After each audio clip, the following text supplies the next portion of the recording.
Hi, I'm Lynn Noose. Have you heard of Humus?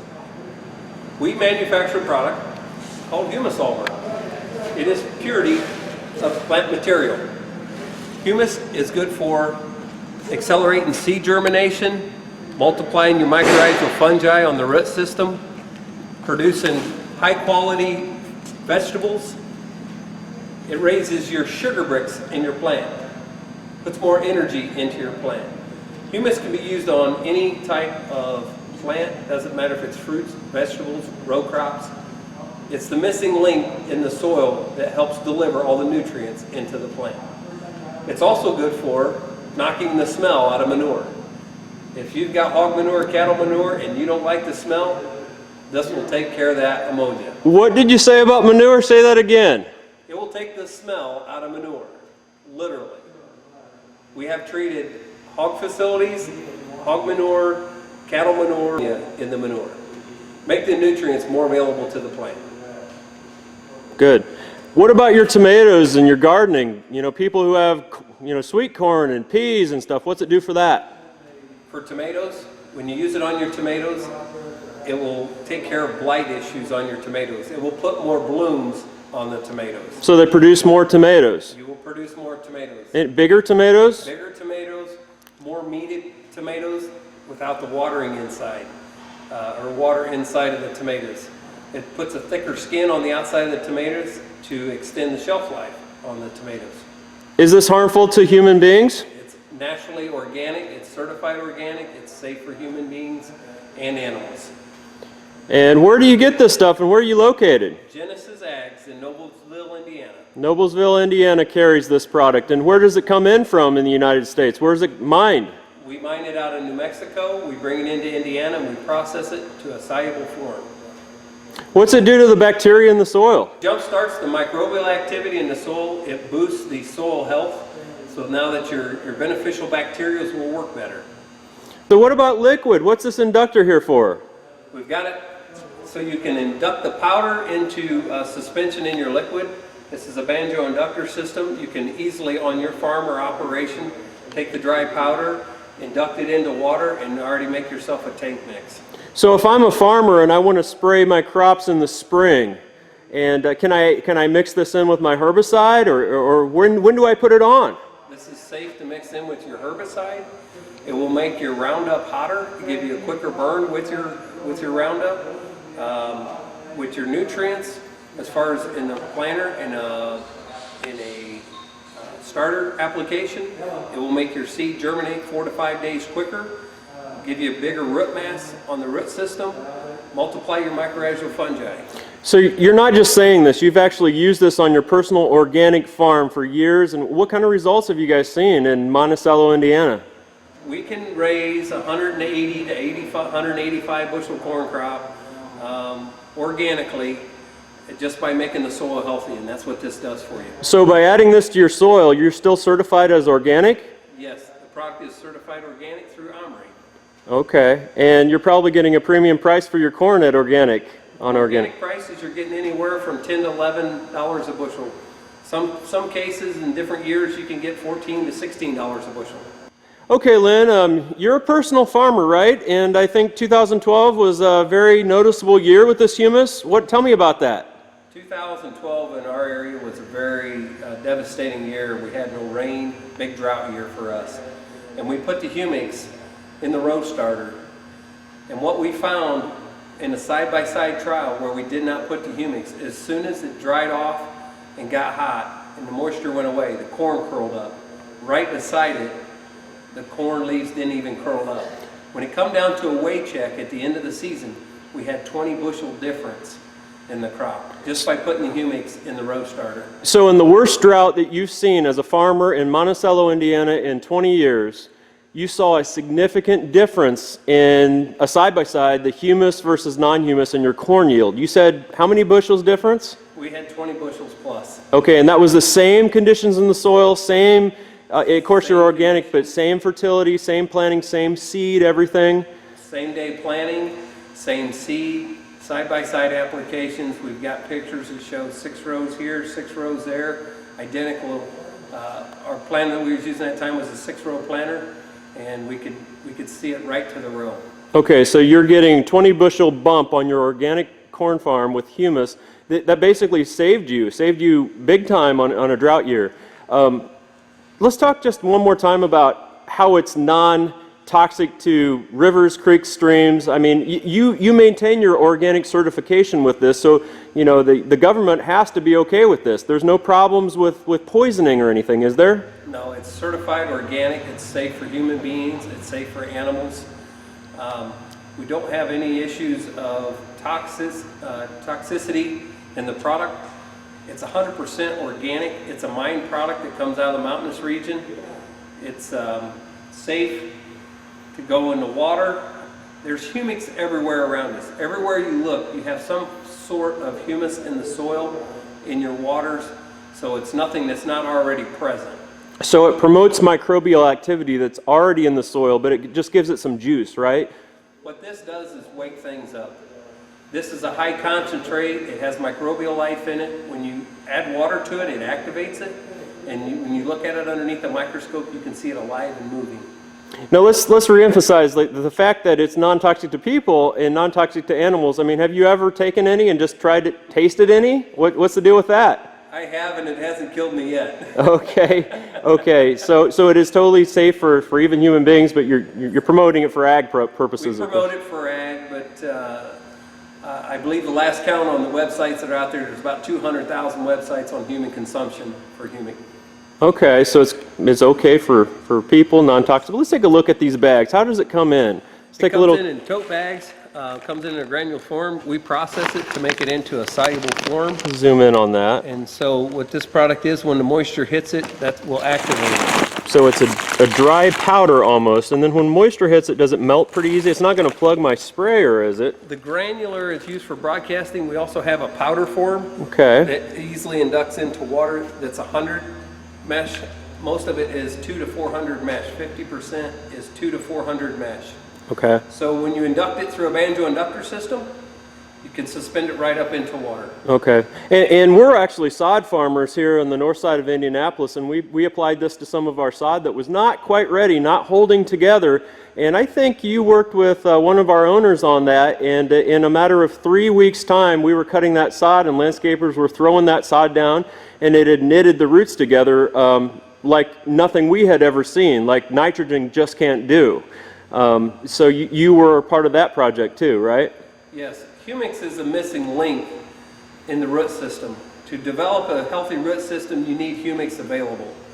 And what we did is we advanced that root growth and made a bigger root mass in that sod, which would hold the sod together. Okay, similar in the way it did corn roots. You saw almost twice as big corn roots with this. Double the size on corn roots, more small hairs on a corn root that can pick up more micronutrients. Okay.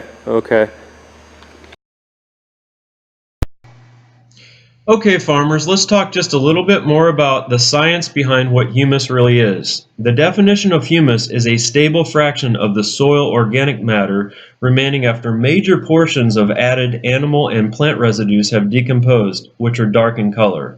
The word hue, which actually means color, is actually in the word humus. And humic substances are defined as a series of complex, high molecular weight, brown to black colored, organic or carbon-based substances that make up about 60 to 90% of your soil organic matter, and they're quite resistant to microbial attack.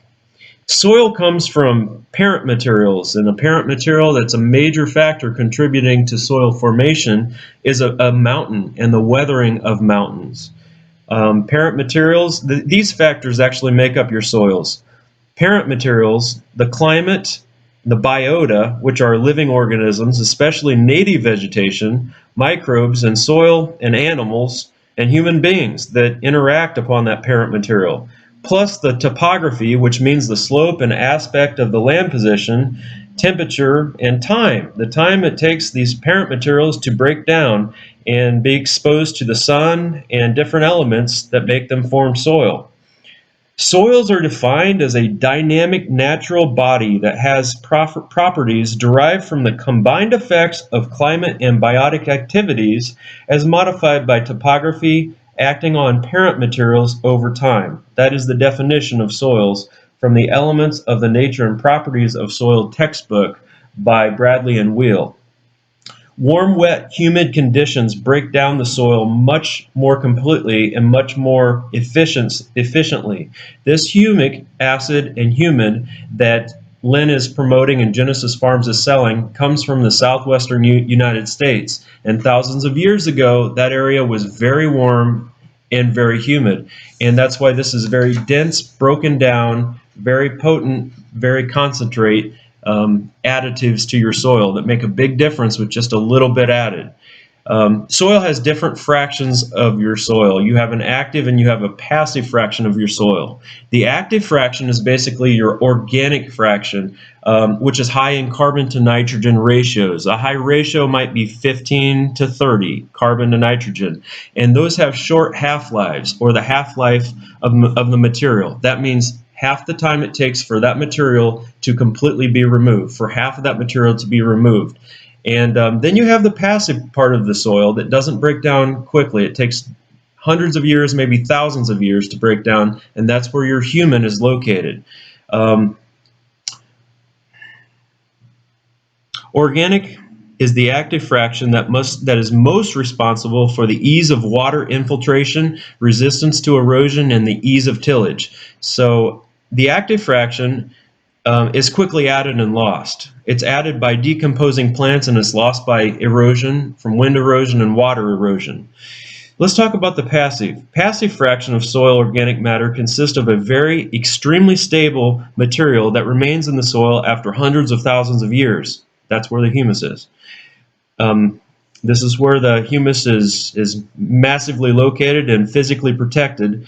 And its location on a more science level is in clay humus complexes and humin/humic acid complexes. The passive accounts for 60 to 90% of your soil organic material in most soils. It's dense and very old.